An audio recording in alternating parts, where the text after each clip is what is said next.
नमस्कार दोस्तों, स्वागत है आपका आज के इस वीडियो में। आज का हमारा टॉपिक है फिशर के सूचकांक की गणना करना।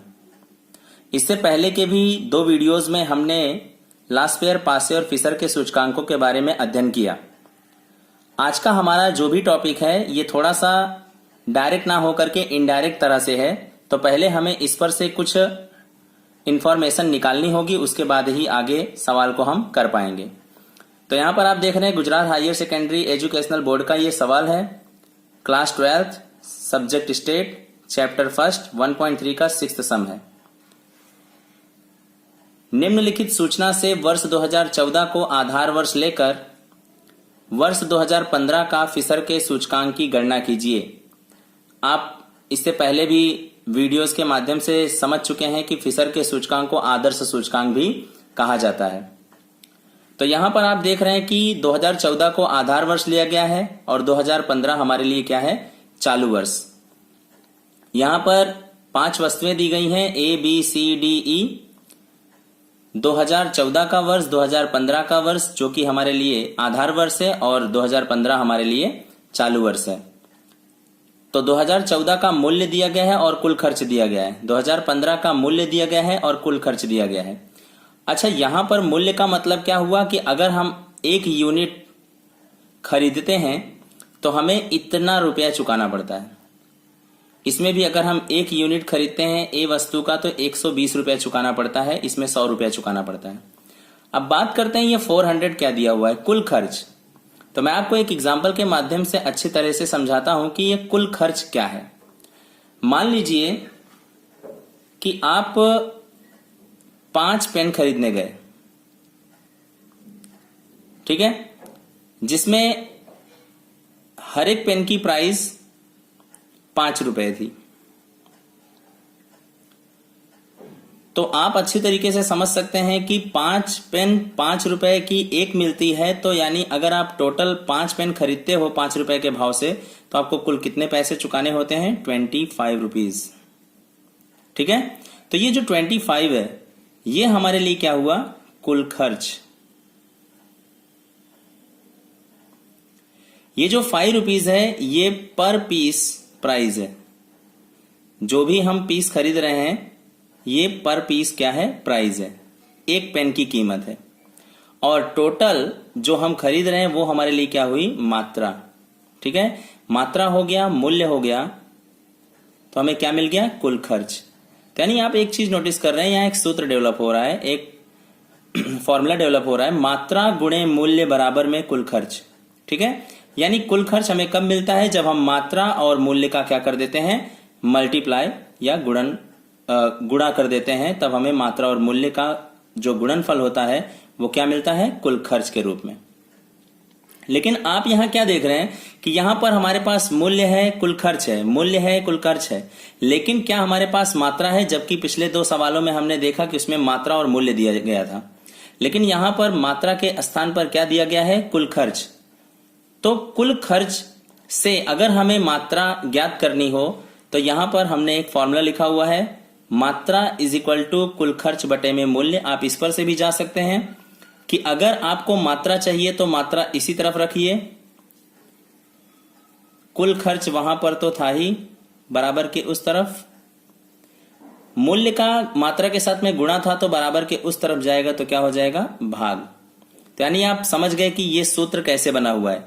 कई बार प्रश्न में मात्रा के स्थान पर हमें मूल्य ज्ञात नहीं हुआ होगा, तो ऐसे कंडीशन में मूल्य का फॉर्मूला लगाएंगे तो मूल्य इसी तरफ रहेगा, मात्रा इधर गुणे में है उधर चली जाएगी तो भाग हो जाएगी, यानी कुल खर्च बटे में क्या हो जाएगा, मात्रा।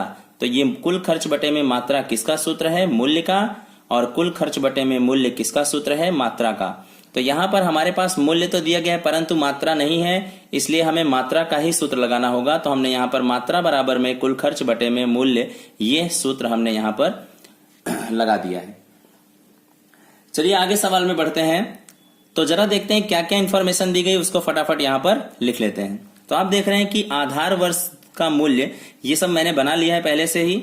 वस्तुएं दी गई हैं A, B, C, D, E, कुल यहां पर मैंने लिख लिया है। फिर उसके बाद में आधार वर्ष और चालू वर्ष, ऐसे 2 वर्ष दिए गए हैं। आधार वर्ष में मूल्य जरा हम लोग यहां से लिख लेते हैं, कितना कितना दिया हुआ है, 100 100, 150, 180, 250।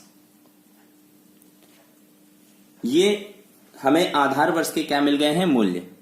अब आधार वर्ष की मात्रा हमारे पास नहीं है, लेकिन मात्रा का सूत्र है, तो हमने यहां पर मात्रा का सूत्र लगा दिया। लेकिन मात्रा कब की? आधार वर्ष की। तो Q0 इज इक्वल टू कुल खर्च बटे में P0। P0 का मतलब क्या हुआ? मूल्य। तो यानी कुल खर्च कितना है? 400। उसको हमें क्या करना है? 400 इज डिवाइडेड बाय 100, तो हमें कितना मिल जाता है? 4। यानी हमारे पास जो मात्रा नहीं थी वो आ गई है। 4 यूनिट की क्वांटिटी हम लोगों ने 100 रुपए के भाव से लिया होगा, तो कुल खर्च कितना हो जाएगा? 400 रुपए। ये हमें पहले से ही पता है। ठीक है, चलिए दूसरे के बारे में बात करते हैं। यहां पर आप देख रहे हैं 500 रुपया कुल खर्च हुआ है, जबकि एक यूनिट का भाव कितना था? 100 रुपए। तो यानी हमने कितना यूनिट खरीदा होगा? 5 यूनिट। उसी प्रकार आप देख रहे हैं 600, उसको आप कितने से डिवाइड करेंगे? 150 से, तो कितना हो जाएगा? 4 यूनिट। फिर आप देख रहे हैं कि 1080, डी वस्तु की डी वस्तु का एक यूनिट का प्राइस था 180 रुपए, तो आप 180 से इसको डिवाइड करेंगे तो कितना आ जाएगा? 6 यूनिट।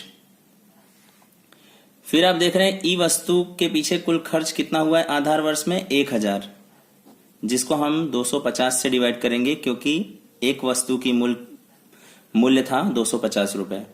तो यहां पर आपको कितना मिल जाएगा? 4 यूनिट। तो ये मिल चुका है हमें 2014 में जो भी क्वांटिटी यानी मात्रा यूज हुआ था वो। ठीक है, सभी यूनिट्स हमें पता चल गए हैं।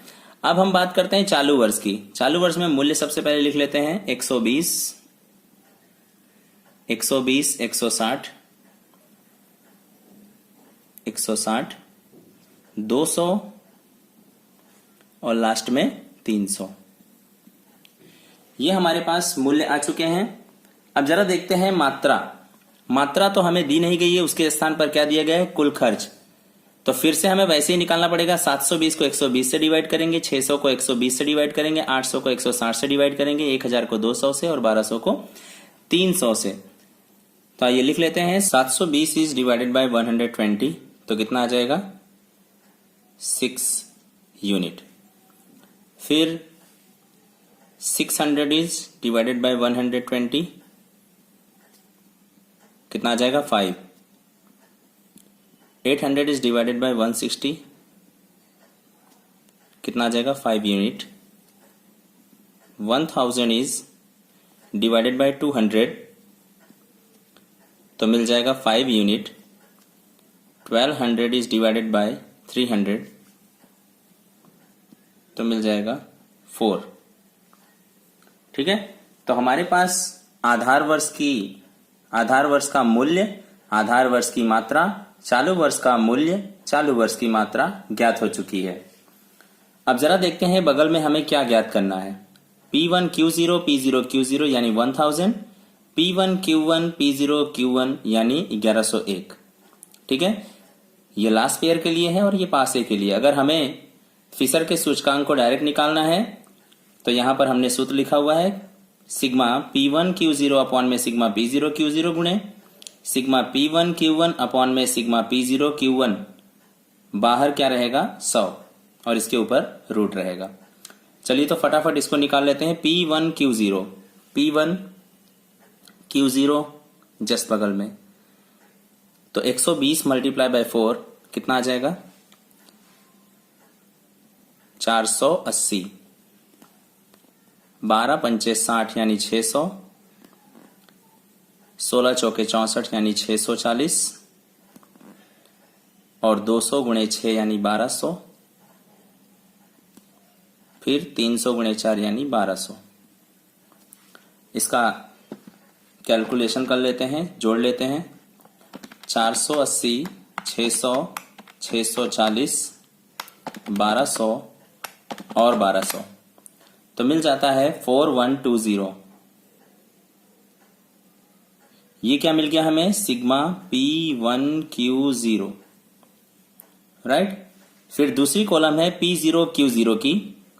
P0 Q0 बगल बगल में है, फटाफट कर लेते हैं। 100 into 4 400, 100 into 5 500, 150 into 4 600, 180 into 6 1080, and 250 is multiply by 4 यानी 1000। आइए इसको भी टोटल कर लेते हैं। 400, 500, 600, 1080 एंड 1000, तो मिल जाता है 3580, 3580। डाउट है जरा सा चेक कर लेते हैं। 400, 500, 600, 1080, 1000 और 3580, राइट। तो P0 Q0 का अगर हम टोटल करते तो आगे क्या लग जाएगा, सिग्मा P0 Q0। फिर नेक्स्ट कॉलम है P1 Q1 की। तो P1 और Q1 बगल बगल में दिख रहे हैं, तो 120 into 6 720, 120 into 5 600, 160 into 5 800 and 200 into 5 1000, 300 into 4 1200। तो ये भी मिल चुका है, इसको भी जोड़ लेते हैं। 720, 600, 800, 1000, 1200 यानी 4320 सिग्मा P1 Q1, राइट। अब नेक्स्ट कॉलम है P0 Q1 की। तो P0 Q1 यानी दोनों तरफ लास्ट है, इन दोनों का मल्टीप्लाई करते हैं। 100 into 6 600, 100 into 5 500, 150 into 5 750, 180 into 5 900, 250 into 4 1000। चलिए इसको भी जोड़ लेते हैं।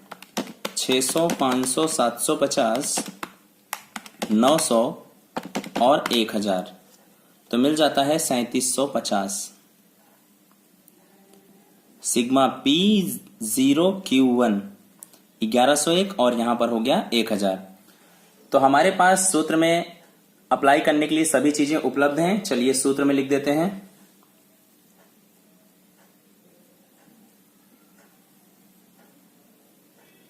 सिग्मा P1 Q0 यानी पहले के बटे में दूसरा, यानी 4120 इज डिवाइडेड बाय 3580 3580 इंटू तीसरे के बटे में चौथा यानी 1101 4320 अपॉन में 3750 और बाहर क्या रहेगा 100।